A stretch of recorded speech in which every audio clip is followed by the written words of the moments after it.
तो आज के समय में इंसान को इंसान पर भरोसा नहीं बचा।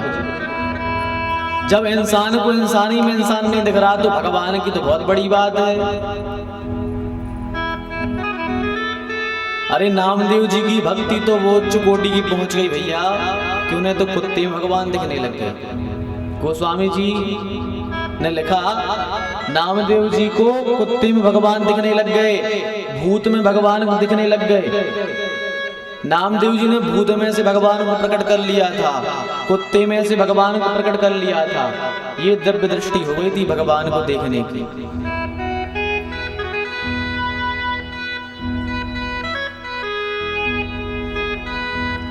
अरे नामदेव जी तो ऐसे भक्त हुए, हर एक क्रिया में भगवान का दर्शन करते थे। कुत्ता भी, एक दिन कुत्ता रोटी बना रहे थे, एक कुत्ता आया, कुत्ते ने रोटी दबाई मुंह में और दौड़ लगा दी। नामदेव जी को लगा कि हमें लगा कि विट्ठलनाथ आ गए हैं। अरे विट्ठलनाथ पीछे पीछे घी का कटोरा लेके दौड़ रहे, बोले विट्ठलनाथ कहाँ जा रहे हो? अरे चुप पड़ के तो खा लो, रोटी ना खाओ। जब ये भाव आया तो उस कुत्ते में से विट्ठलनाथ प्रकट हो गए, कुत्ते में से। क्योंकि जहां हमारी भावना होती है भगवान वहीं से प्रकट हो जाते हैं। किसी ने कहा भैया भगवान रहते कहाँ हैं? भगवान रहते कहाँ हैं? भगवान, ये प्रश्न ही गलत है आपका कि भगवान रहते कहाँ हैं। अरे भगवान तो भैया सब जगह रहते हैं, ऐसा कोई स्थान ही नहीं है जहां भगवान ना हो। एक राजा था एक गांव में, एक राजा भैया राजा था, अच्छा राज करता, बड़ा विद्वान राजा था, पर उसके 3 प्रश्नों का उत्तर उसे जिंदगी में किसी ने नहीं दिया। उसके केवल 3 प्रश्न थे और उन 3 प्रश्नों का उत्तर कोई ना दे पाए। बड़े बड़े पंडित भी हार गए, बड़े बड़े ज्योतिषी भी हार गए, बड़े बड़े जानकार भी हार गए, पर उत्तर ना दे पाए। उसके 3 प्रश्न थे राजा के। कौन कौन से 3 प्रश्न थे? पहला प्रश्न था कि भगवान एक है या अनेक है। उसका प्रश्न क्या था? भगवान एक है या अनेक है? और यदि भगवान है तो भगवान कहाँ है, हमें दिखता क्यों नहीं? और यदि भगवान है तो वो करता क्या है? ये 3 प्रश्न थे राजा के कि भगवान एक है या अनेक है, भगवान रहता कहाँ है और करता क्या है। कोई भी राजा को मिले ये 3 प्रश्न पूछे कि महाराज बताओ भगवान एक है कि अनेक है, करता क्या है और रहता कहाँ है भगवान। कोई भी उत्तर ना दे पाया, सब परेशान हो गए। जब किसी ने उत्तर नहीं दे पाए तो एक दिन क्या हुआ कि उनके गांव से महात्मा जी निकले। महात्मा जी चले जा रहे थे, राजा की सवारी आ रही थी।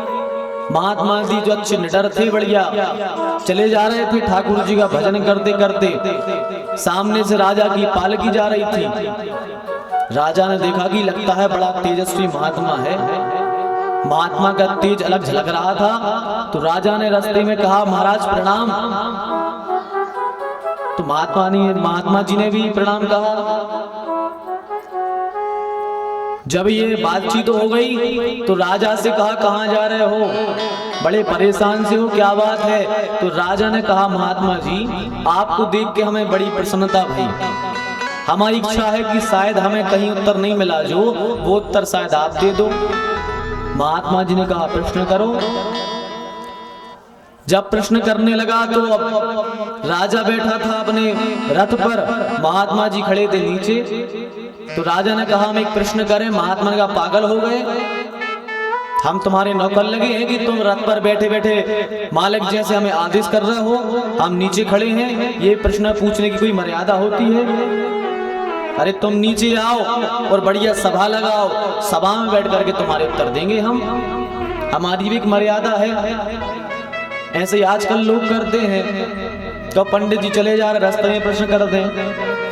भाई प्रश्न करने का भी एक समय होता है, एक स्थान होता है, सब चीज अनुकूल हो आप प्रश्न करो। अब महाराज चले जा रहे, बीच में खड़े होके प्रश्न कर दिए तत्काल। तो महात्मा जी ने कहा कि सभा में बैठो, आसन पर बैठो, उसके बाद में उत्तर प्रश्न होंगे। महाराजा समझ गया कि ये महात्मा विद्वान है, ये उत्तर दे पाएगा हमारे। कहा ठीक है महाराज, हमारे 3 प्रश्न हैं।